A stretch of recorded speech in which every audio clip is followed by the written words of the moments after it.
أعوذ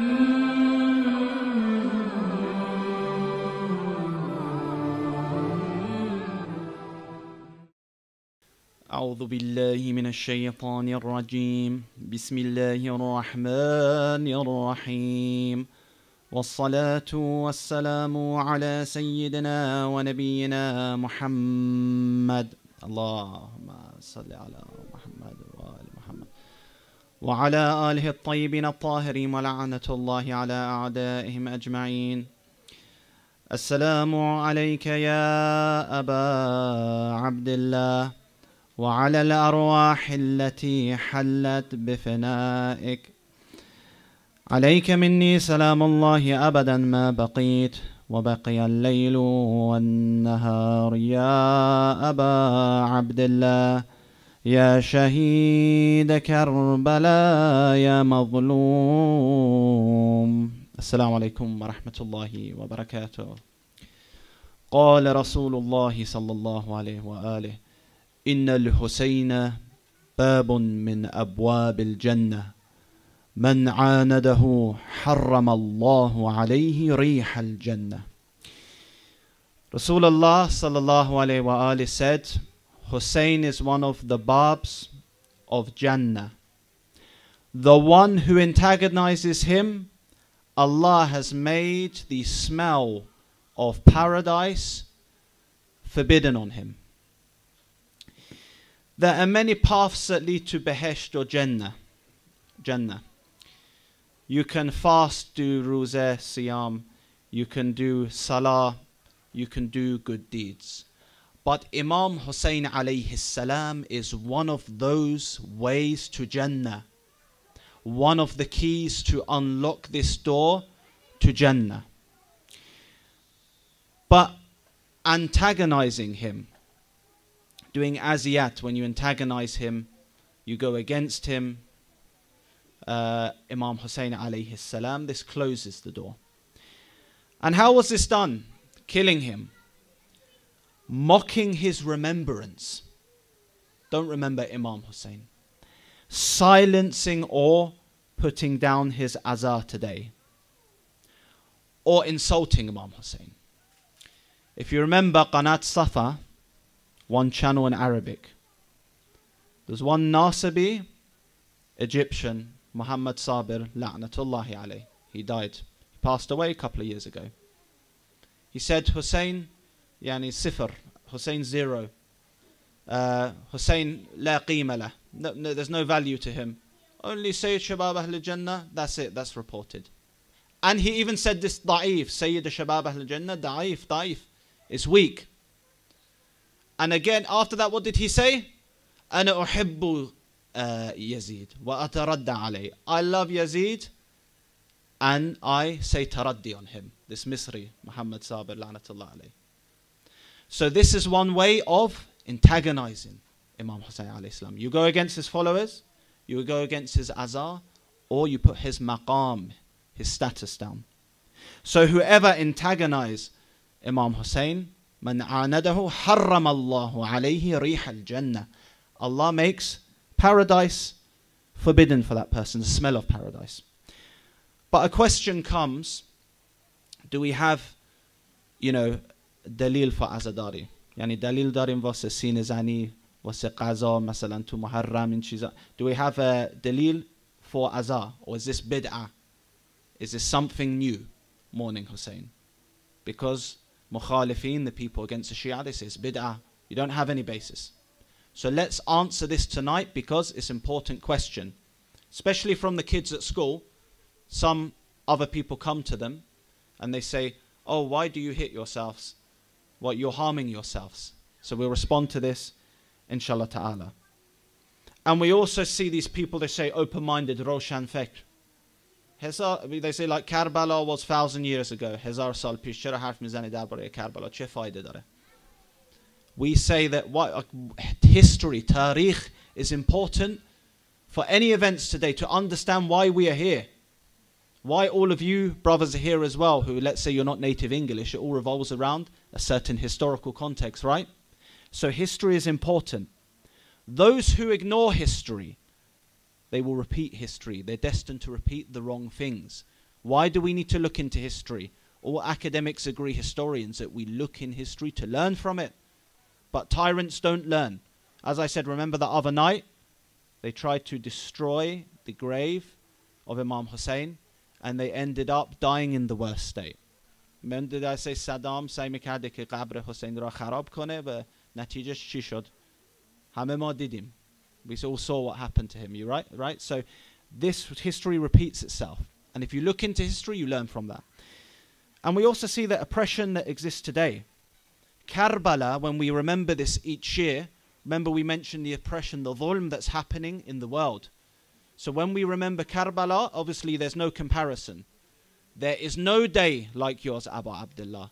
Sometimes obviously we hear every day is Ashura, but Imam Zayn al-Abidin alayhi salam, he says no day is like the day of Abu Abdullah.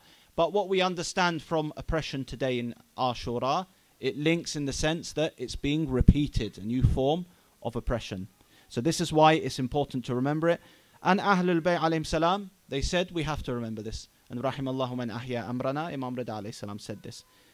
But Imam Ṣādiq alayhi salam, he says those who they laugh at the people who do Azadari and remember Imam Husayn. He speaks about them and he says, by Allah, they are deviant in their ways. Deviant yani qumra. They're in dalala, you see, they're misguided. And he says they don't have any thawab, they don't have that because they mock the people. And then after that, they are distant from the Prophet. So in Kamil al-Ziyarat, he says what? They are deviant, they have no thawab, reward, and they have no relation with the Prophet. Those who, they laugh at those who do Azadari of Imam Husayn alayhi salam. So why do we do it? Let me go into it. Because of ishq, love. The reason for Azadari is love. And human nature, this is in human nature, when we want to remember something, we have discomfort. For example, fasting روزه. چرا روزه میگیریم بعضی وقتا؟ چون که ما میفهمیم مثلا گداها چه احساس میکنند و امام صادق اینو گفت در احادیث. گفت مثلا کسی که پولدار هست اگر روزه بگیره بله میتونه احساس کنه فقرا چه احساس میکنند. So what does Imam Ṣādiq say? He says a reason for fasting, one of the reasons, obviously it's for taqwa. He says so the rich become equal to the poor through it. And they feel the pain of ju', of hunger, right? So basically, since the rich are able to obtain whatever they desire, Allah wanted to create equality among His creatures and make the rich taste hunger. So this is one way. This is discomfort. Islam doesn't say, okay, don't make yourself no, discomfort is good sometimes. You make yourself uncomfortable, like sometimes you do an azar. One of them is fasting to feel. This is natural. And I remember years ago I was fasting. My wife was late, you know, she was meant to bring some food. I had no food. So I ate something, little thing, and I got sardard, you know, headache. And then after that I said, wow, it actually made me think that, okay, these poor people, I'm complaining here, I don't have any food at the moment, it's coming. What about the poor people who don't have any food? That maybe they have khurmas, small dates, they eat it and that's their iftar. So fasting is one way of discomfort which teaches a human being how others feel. So what I'm saying is naturally as humans, we sometimes put ourselves in this discomfort to feel how others feel. Secondly is cold or heat exposure. So I saw one program, yeah? This guy, he lived homeless on the streets. So someone say, why are you putting yourself in possible harm? Why are you putting yourself in the cold, in danger? Because he did a documentary. He wanted to see how homeless people feel. How are you going to do that? You put yourself in the situation. You put yourself in cold, or let's say in heat. You can't shower. You maybe get some harm from this because you're breathing in cold air. But he did this to feel what they feel. Does anyone say problem? No, no problem with this. They don't say there's any problem. Why? Because he's doing an experiment. He's testing himself. So this is another way we see people, even they're not Muslim, they put themselves in discomfort to feel what other people feel. Physical things. Sometimes, arba'in, you walk thousands of steps, right? Sometimes for charity, you say, I'm going to walk hundreds of miles to raise money. You get blisters on your feet, right? You feel tired. Is this haram? No. Maybe you get a little bit of harm, tiny bit of harm, but it's for a good cause. And even non-Muslim people, everyone would say, this is good you're doing. Okay, you walked so many miles, but you did for a good cause. So these are 3 examples of where harm can be something praiseworthy, discomfort. One more quick example. I watched a program about prison, right? There was one lady, her daughter was in prison. So she said for the program she's going to be in prison for 2 months so she feels how her daughter feels. Someone say, why are you going to prison? Because you'll want to feel the discomfort, right? So what am I saying here? The point is, in order to feel discomfort or suffering of others, you sometimes put yourself in that situation. And we see this is natural in the fitrah of the human being, that they do this as we see with non-Muslims. So she put herself in prison for 2 months where it's dangerous, and she ate the bad food, discomfort, but for the sake of feeling the pain her daughter felt from being in prison. Okay, one objection. Isn't harming yourself haram? Seen as any? Harm, zarar. Is this not haram?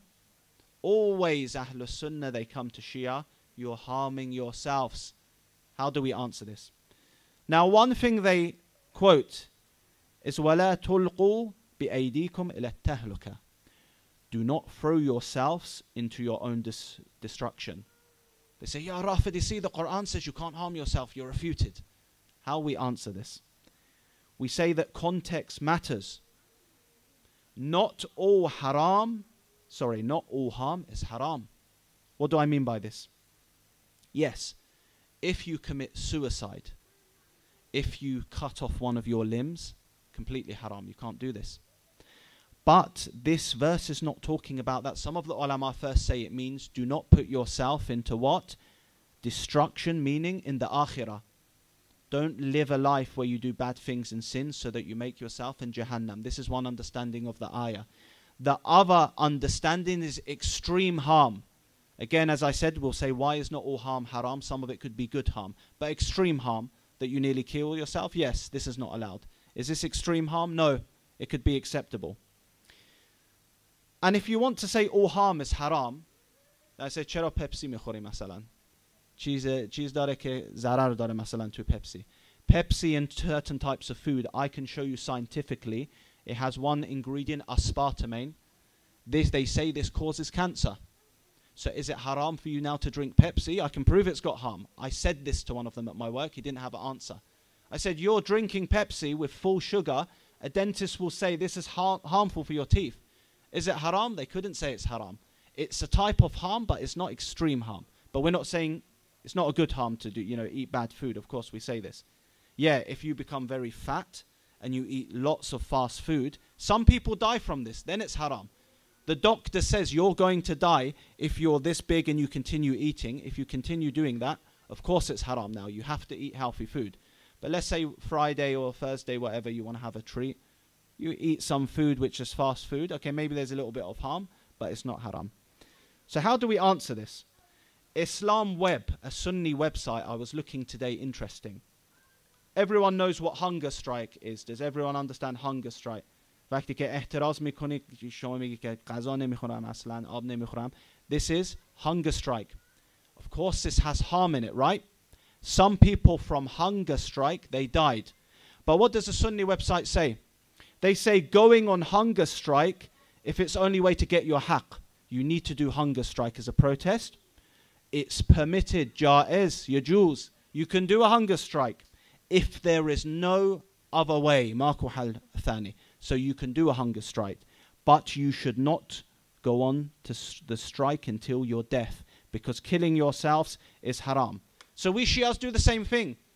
We don't do Azadari to kill ourselves. We don't do Sinazani to kill ourselves.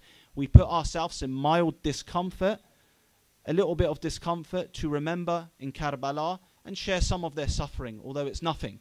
So if they want to say that this is haram, then why do your scholars allow hunger strike? People have died from hunger strike. Some people, they don't want to die, but they keep not eating and drinking and they die.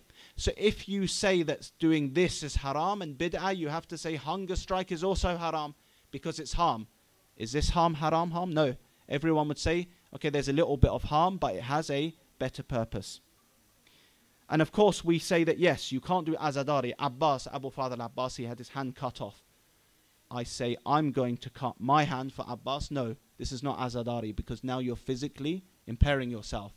There's a red line when it comes sometimes to what you can do. So we don't accept this. So what is my point? This shows when we can't have the same pain, naturally a human being, he wants to share some pain, so he does similar things. Just like I said with the prison example, or sleeping on the street, being homeless, to share their pain. This is natural in the human, and we share some of their pain, which is not a harm that kills yourself or actually damages yourself. Salli ala Muhammad wa ala Muhammad.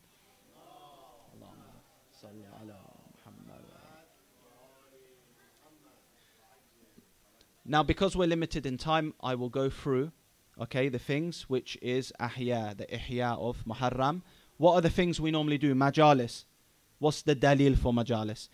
Buka, crying. What's the dalil for that? Mourning rituals like sinazani. Cooking food. As we cook food. Qaza darast mikonim vase Muharram, vase har shab nazri midim. In dalil dare ya bid'at has? بعضی از وهابی ها میگن این شرکه. دلیل هست؟ بله. دلیل داریم تو کتاب ما از امام های ما که این سنتشون بود. و من بهت میگم چه دلیل داریم. So cooking food, we have proof that some of the imams, they cooked food in the Majālis. This is not even something from farhang or culture. It has a basis. We'll speak about this. And feeding people in the name of Ahlul Bayt. Majālis. When was the first Majlis? The first Majlis, اول مجلس تو دادگاه یزید لعنت الله علیه بود. وقتی که لیدی زینب سلام الله علیها حرف زد و یزید را افشا میکرد. این اول مجلس بود. چون که بعضی از آدم ها گریه کردن توی مجلس. The first Majlis was when Lady Zaynab salam Allah alayha exposed this mal'oon Yazīd in front of his face and said, you are arrogant liar. She says, do you think, O Yazīd, that because you led us like prisoners, this makes you noble? You rejoice because the world is bent in your favor, but you've forgotten the words of Allah. We give them respite only to increase their sin. So Allah lets these people live longer so they do more sin, so their adhab, their punishment, is more severe. You expose the daughters of Rasulullah like captives while hiding your own woman. So this is what Yazīd غیرت نداره ما عنده غیره. This mal'oon, he didn't have غیره because the woman, the nisa of Rasulullah, they took them in front of the men and paraded them. And this is hard, painful for us to expose. So this was the first majlis where zulm and crying was held, and then later it developed. And again, we have for qaza. چه دلیل داریم واسه qaza? What proof do we have for cooking? When we look at some other narrations and Majālis, for Majālis, it says when Imam Husayn was killed, the women of Bani Hashim dressed themselves in black, seated in their houses, not caring about if it's hot and cold. Sometimes you go to Majālis, it's very crowded. Alhamdulillah, we have space here. And your discomfort, but these women did not care. And Imam Sajjad, he would prepare food for them while they all wept. In riwayat میگه که امام سجاد علیه السلام غذا را درست کرد برای خانم ها که مجلس داشتن برای امام حسین علیه السلام. و این زنها چی داشتن؟ رنگ سیاه پوشیدن، لباس سیاه، گریه کردن و امام سجاد غذا را درست کرد. این تو کتاب محاسن هست. واسه همین یا اولاغ خر وهابی این بدعت نیست، این از سنت پیغمبر خدا و آل محمد علیهم السلام. اللهم صل علی محمد و آل محمد. So quickly, the key lessons was that Azadari, it began with Ahlul Bayt alayhim as-salam, with Lady Zaynab. Wearing black, obviously it's makruh normally, except the abba, the amama and the slippers. But wearing black for Imam Husayn becomes mustahab based on the niyyah. It shows that Imam Sajjad, he salamullahi alayhi, he served food to the mourners. So when we serve food, it's not something even just from culture we made up. Imam Sajjad did this. And then it shows crying, coming together, mourning is resistance and preservation, and done by the woman of Bani Hashim. And Imam Sajjad, he didn't say this is wrong, rather he served towards this. So again, this comes from the Imam's service and love. So why do we cry? Some people, they cry over stupid things. My football team lost a match, so I'm crying over my football team. But when you cry over things with value, this is something good. So we find that we cry not because we doubt God's plan, but because we recognize Ahlul Bayt alayhim salam and their suffering. Imam Ṣādiq alayhi salam, he says, the sins whoever weep, even if it's less than the wing of a mosquito, when we are mentioned before him, will be forgiven, and his sins are greater, even if his sins are greater than the foam of an ocean.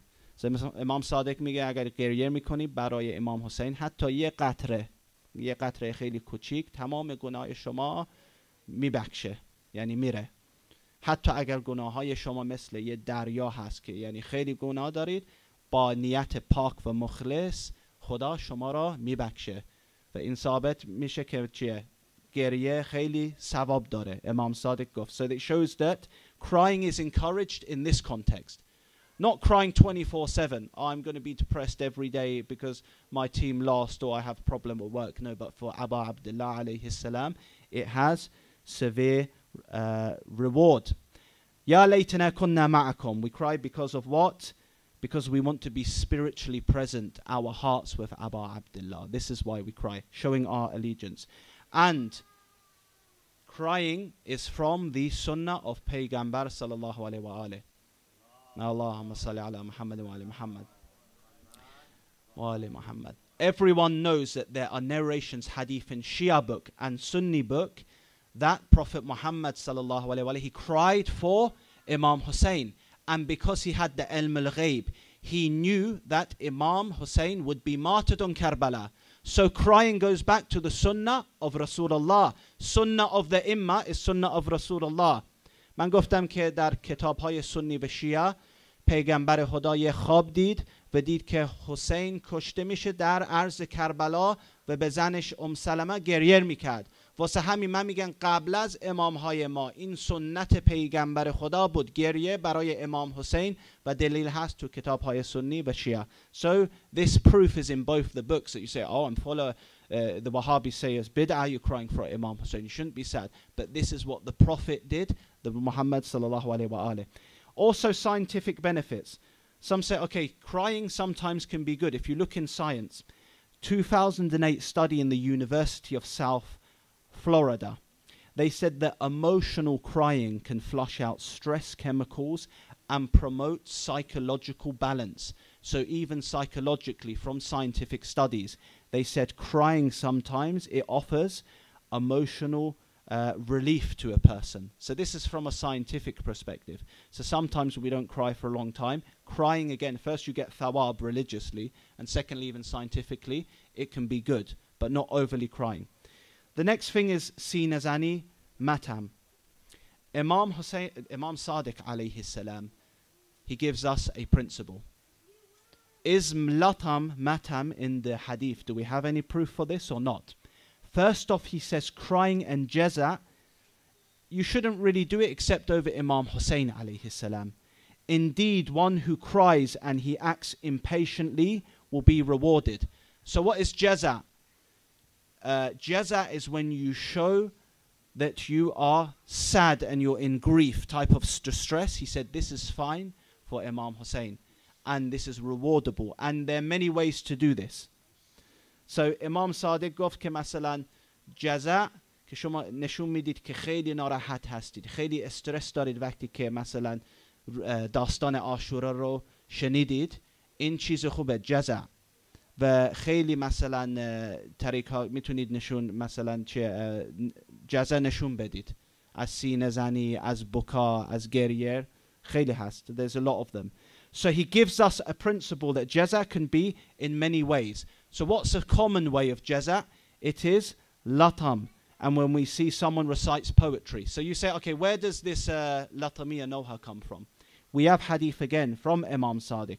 He says, ما من أحد قال في الحسين شعرا فبكى وأبكى به إلا أوجب الله له الجنة وغفر له. He says that the one who recites poetry and weeps for Imam Husayn and makes others cry. So why are you making people cry? Who makes others cry? Allah makes paradise incumbent upon them and forgives their sins.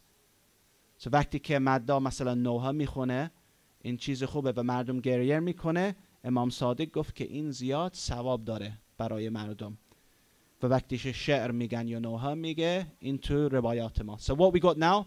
Showing jaza. If I do this, there's grief. This is jaza. Reciting poetry. Again, Imam Ṣādiq says reciting poetry is something good for Imam Husayn. So poetry is a form of Azadari, and it is a type of thing that will make others weep and encourage the message. So we see what? Weeping and causing others to weep, getting Jannah and forgiveness of sins. So it combines art with spirituality. But it's not wajib. Someone doesn't need to hit their chest, but people do this out of grief. But is it proven from other sources? Ziyaratun Nahiya, we see from attribute to Imam Mahdi. He says, and the heavenly maids struck themselves while lamenting you. So the Hur al-Ain in this ziyarah, it says that they struck themselves. Imam Mahdi says this while mourning Abu Abdullah. What does this go to? Sina zani, latam.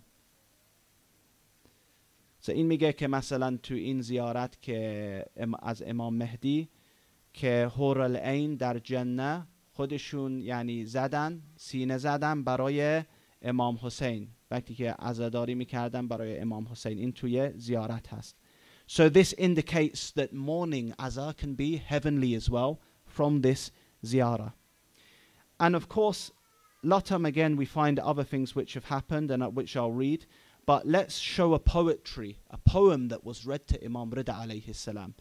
Someone said to Imam Rida alayhi salam, had Fatima Zahra seen the crushed body of Hussein and how he died thirsty beside the banks of the river Euphrates, she would have struck her face in grief with tears streaming down her cheeks.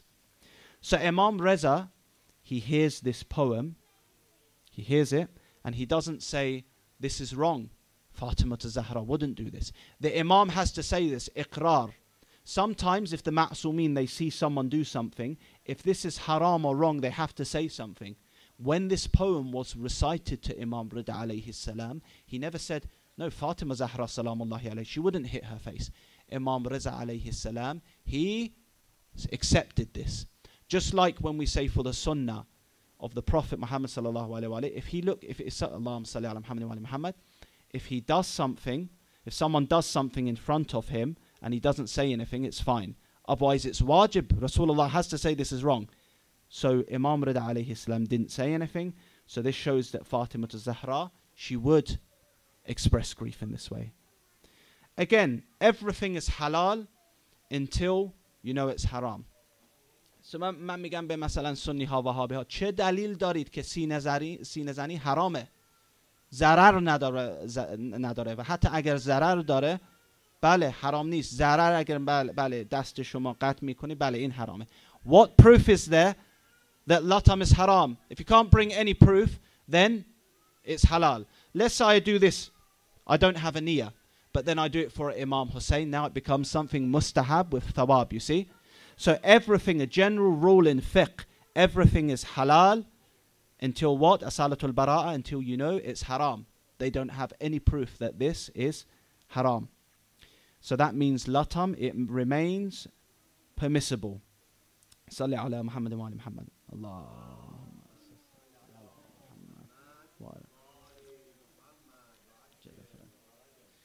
There are three types of proof supporting latam. I'll mention these before we finish, which we can find in history.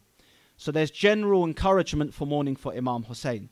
So the Prophet told Sayyidah Fatima, he told her in the future, those people, they will mourn for Imam Husayn. So this is what will happen to your son, that he will be slaughtered and people will cry over him in future. So Rasulullah said this. So latam is one form of lamentation. Imam says jaza. How do you do jaza? Maybe it depends according to your culture. You can do it in different ways. Yes, we shouldn't start dancing. There's some people, they start dancing or they make the latam like a disco. No, this is wrong. But if according to your culture it's fine and it doesn't cause a bad image, no problem of doing that. In New Zealand, have anyone seen New Zealand, the natives? They do some type of chanting. When the Muslims got killed in the masjid in New Zealand, they came out and they did this chanting. To us, maybe it's a bit strange, but in their culture, it's jaza, right? So let's say one of them become Muslim, and there are some who are Muslim, and they do this type of chanting for who? For Imam Husayn. We can't say it's bid'ah. They take the qa'idah jaza, and they do it in their way and their culture. So this is one example. Imam Ṣādiq, again, there's another thing where he says that in history, the people, when they heard about Abu Abdullah, they tore their seams, their robes, and they struck their cheeks out of sadness for Husayn ibn Ali. And it was upon the likes of him that the cheeks would be struck and the outer robes torn. So this is in Tahdhib al-Ahkam by Shaykh Tusi. So again, Imam Ṣādiq, he shows this. And these acts were done in the time of Imam Baqir and Imam Ṣādiq. People did this. They hit themselves, they tore their clothes. Where did the Imam say it's wrong? Did Imam Ṣādiq alayhi salam say this is bid'ah and haram? No. He reports it in a narration and he doesn't condemn it. Again, showing, okay, these women, they're not ma'sumin, but if the Imam approves their action as mourning, then there's no problem about that. So striking your cheeks, tearing your clothes is a type of azar. One more thing, we go to Imam Husayn alayhi salam. When he reached Karbala and informed the women about what happened, when he informed them what was going to happen, they began to weep and struck their faces out of grief and tore their robes. Imam Husayn alayhi salam didn't forbid this. Yes, he told Sayyidah Zaynab salamullahi alayha to be patient in front of the enemy. There are some riwayat about not, striking yourself, ripping your clothes. This was just to preserve that dignity in front of the enemy. But Imam Husayn alayhi salam or Imam Ṣādiq, they didn't forbid this. That was a time period. Lady Zaynab also struck her face, ripped her seam of her outer clothes, hit her cheeks on the night of Ashura, according to other narrations. So this shows that, again, this was something done by the women of Ahlul Bayt. And then again, Imam Husayn alayhi salam, in the final farewell sermon, he says, the women, when hearing his words that he's departing, they began to weep while striking themselves. So I finished this lecture. What did we learn? We learned that jaza is a general principle. You can do it in different ways. Hitting yourself out of grief for Imam Husayn or crying are all things which are jaza and rewarded. And having Majālis was done by Imam Sajjad alayhi salam and the women of Ahlul Bayt. Making food was done by Imam Sajjad alayhi salam. And even the heavenly Hur al-Ain in Jannah, according to that ziyarah, they hit themselves. But how can we not strike our chests when we remember Abbas, al-Faḍl on such a night? Brothers and sisters, we ask, how can we not strike our chests? How can the hands not stay still when the heart remembers al-Faḍl, al-Ḥusayn, when he rode to the river not for himself but for the thirsty children, crying al-Atash, al-Atash. From every corner of the camp the sound of thirst echoed. Abbas at the Euphrates River, he fought fiercely, cut through the enemy ranks, and he cut through the enemy ranks to reach the Euphrates. When he arrived at the water, he looked at it, leaned down and paused. How could he be selfish and drink while Husayn, his brother, was thirsty? He whispered, oh, so after Husayn, what are you worth? He filled the the bag with water, not for himself, but for Ruqayya and the children. On his return, an enemy soldier struck him right in his right arm and severed it, but Hazrat Abbas, he kept fighting. He carried the water then on his left hand, and then his left hand was cut. Still Hazrat Abbas, he would not stop. Determined, he clutched the strap of the water, even in his teeth, charging forward, until Harmala Na'natullahi alayhi struck an arrow into his eye. Another arrow burst the water bag. He could not get this water bag to the innocent children who were thirsty at that time. And al-Faḍl then fell fiercely onto the ground from his horse. This fall happened when al-Faḍl, he did not have hands, O believers. When you or I fall, our first instinct is to put our hands down and stretch them. But al-Faḍl Abbas, he had no hands to stretch on the ground. How does a warrior fall like this when there is nothing to catch him on the earth? At that moment, Imam Husayn, he rushed to his side. He lifted Abbas's head into his lap, but Abbas gently removed it. Again the Imam placed it. Again Abbas removed it to the sand. Imam Husayn alayhi salam, he said, "Why, O brother?" Abbas said, "My master, I know when your time comes there will be no one left to cradle your head. Let me die as you die, with your head on the sand, not in a lap but on the dust of Karbala. Besides, I am your servant, you are my master. How can I place my head on your lap, Ya Husayn?" At this time Husayn burst into tears. The sight of his brother's body, it shattered him. A loyalty so deep it broke the heart of the Imam. The final wishes of Abbas, he said, "I have a few wishes. When I was born, my first sight was your face. Now let my last vision be of you, Ya Husayn. But one eye is pierced and the other is filled with blood. If you wipe away the blood, I can see your face, Ya Husayn." The Imam wiped away the blood. One eye opened. Abbas looked upon his brother, his Imam, for the last time. And he says, "Do not carry my body back to the tents. I promised water to Ruqayya and I failed. How can I face her even in death? And my third wish, do not bring Ruqayya here. She loved me too much. And if she sees me like this, it will kill her heart." And then Husayn sobbed and said, "Abbas, I have one wish all your life. You've called me master, just once call me brother, akhi." The two brothers looked at each other, and al-Faḍl Abbas had his final breath and said, "Ya akhi, ya akhi, inna lillahi wa inna ilayhi raji'un." أسألكم أن تقرأوا سورة الفاتحة مع الصلوات.